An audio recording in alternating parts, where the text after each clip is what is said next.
everybody able to participate the last 2 days for you? Yes, everybody's participating.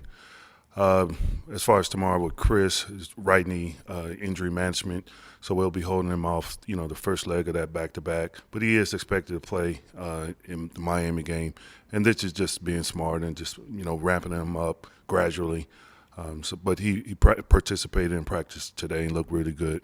I think he told TNT after the game the other night that the thought was after 6-7 games, he'd be kind of on a trajectory to his regular minutes. Does that sound? Well, right? we're still evaluating right now. It's game to game, and we just every day, actually, after every practice, after every game, just evaluating him, and we'll see where it is. Was the plan with him the other night to get him to whatever the minutes limit was at the start of the third quarter and then just not go again? Or did the game end up being a little bit closer than you thought or anything like that? No, I think it was just to get, I didn't want him sitting too long, so get him his minutes early. But it's tough, it's he's such a great competitor and he wants to be out there. But again, it's just us being smart and it's tough on the other players too, because sometimes we have a good rhythm going, especially with Chris on the floor. And we started the third first couple of minutes, and we had to pull him. So it's not easy, but the player's been great, and just adjusting to it. But it's a lot out there.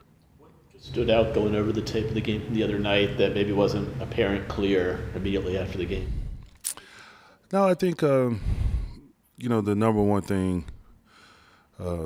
There are times that we look really sharp, and then there's times where I thought defensively we looked really good, and then it comes down to personnel, just knowing, like Harris, and the timing of the threes.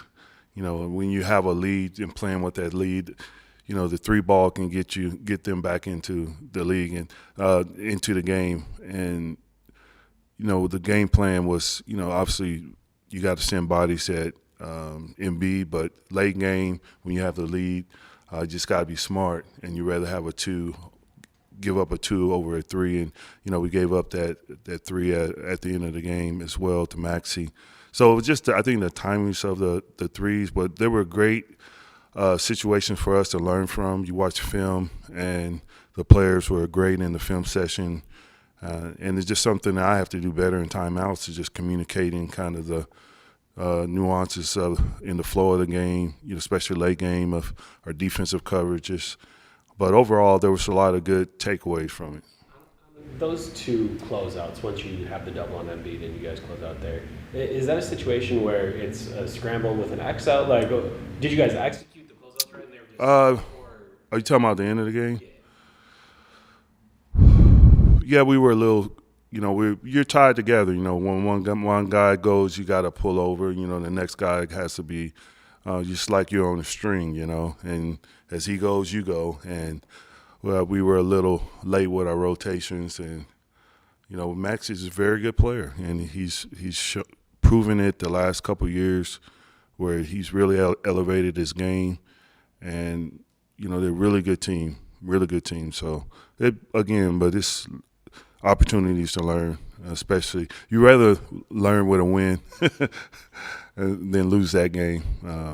So it's good.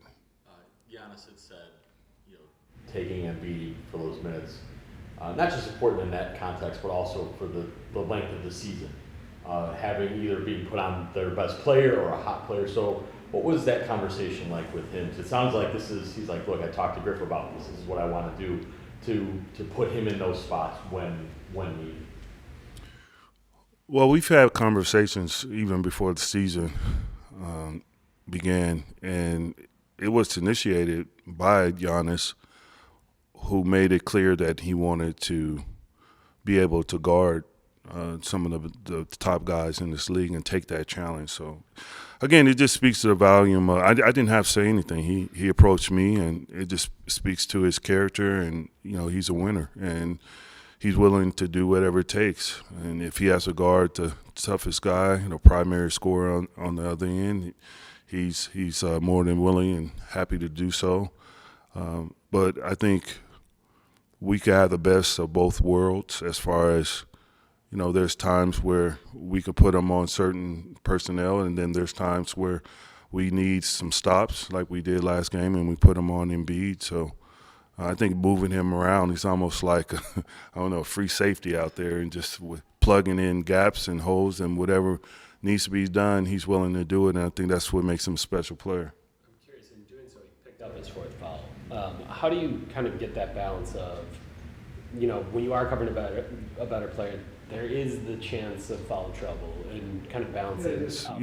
It's very difficult to stop players in this league, and yes, I think that's the reason why a lot of coaches don't put their primary scorers or primary defenders on, their primary scorers like Giannis on Embiid because of the foul trouble. But Giannis is smart.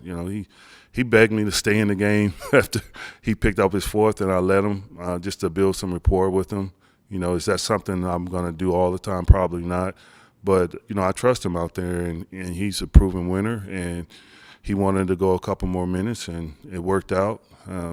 Like I said, I don't know if we're going to do that all the time, but I thought he was great out there. And part of it is playing smart when you're in foul trouble, pulling your hands back, moving your feet. And so, it was just his fourth. If it was his fifth, it'd probably been a little different story, but I thought he managed it well. I guess just defensively, what do you think of the ball pressure? I know that's been such a emphasis. Ball pressure was great to start the game, and I think it was, the 23 points was a good indicator. The points that we gave up in that first quarter of just our intensity. I thought the start of the third, we came out a little too loose, and we gave them, our ball pressure kind of suffered, and we gave them cushions, Harris came down, hit a three. I can't recall. Maybe Oubre hit another three where we closed out too short.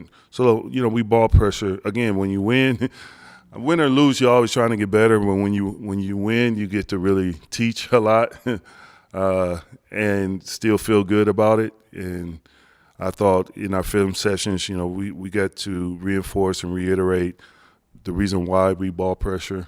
Because teams, they shoot the three so well now, 1 through 5. Even Embiid banged a couple threes in that second half that got him back in the game. So, our ball pressure is just our identity and who we are. And sometimes when you don't do it well, you have some film to reinforce why we want a ball pressure. So it was a win-win for us.